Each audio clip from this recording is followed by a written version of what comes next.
ધારાસભ્ય ચેતરભાઈ વસાવાના સમર્થનમાં તેમના હમશકલ કોંગ્રેસના નેતા સંજય નીનામા પણ સમર્થનમાં આવ્યા છે.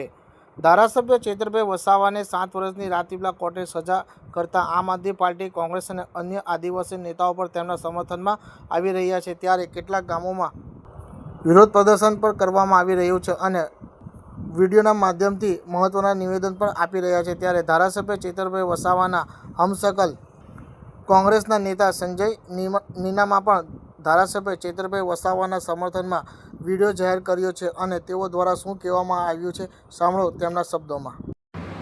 હમણાં જે થોડા દિવસ પહેલાં ઢેંડિયાપાડાના ધારાસભ્ય ભાઈ શ્રી ચેતરભાઈ વસાવાને જે નામદાર કોર્ટે 7 વર્ષની સજા સંભળાવી છે. અમે કોર્ટનો આદર કરીએ છીએ.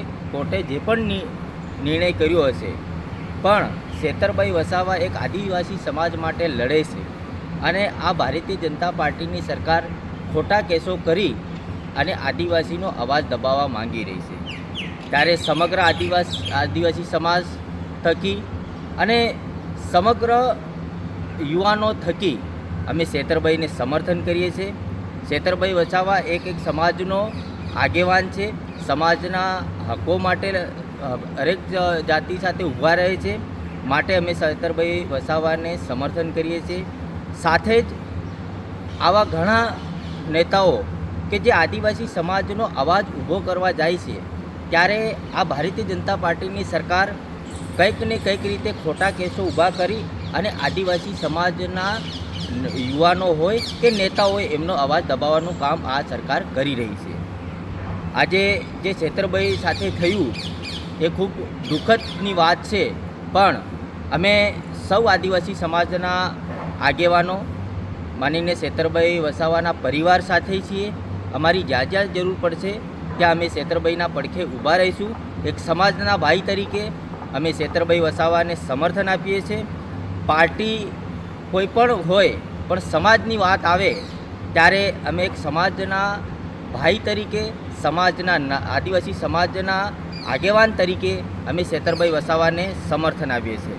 સાથે જ હું આ ભારતીય જનતા પાર્ટીની સરકારને કહેવા માગું છું અને નામદાર કોર્ટને અપીલ પણ કરું છું કે એમની સાથે જે એક મહિલાને જેમને 20 કે 15 દિવસનું બાળક લઈ એમને પણ તમે સજા કરવામાં આવી છે.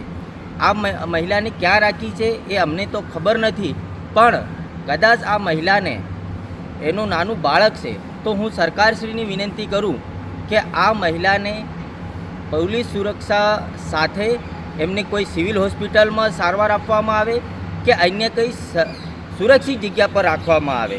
કારણ કે તમે સમગ્ર આદિવાસી સમાજ જ જાણે છે કે આ કેસો તદ્દન ખોટા છે અને આમાં નિર્દોષ લોકોને ફસાવવામાં આવ્યા છે. આ સાથે જ આગળ અમારે જ્યાં જ્યાં ચેતરભાઈ સાથે ઊભું રહેવું પડશે ત્યારે અમે ચેતરભાઈની પડખે ઊભા છે અને આવનાર સમયમાં ચેતરભાઈને છોડાવવા માટે અમે સૌ આદિવાસી સમાજ એક થઈ અને એમના પરિવારને, એમના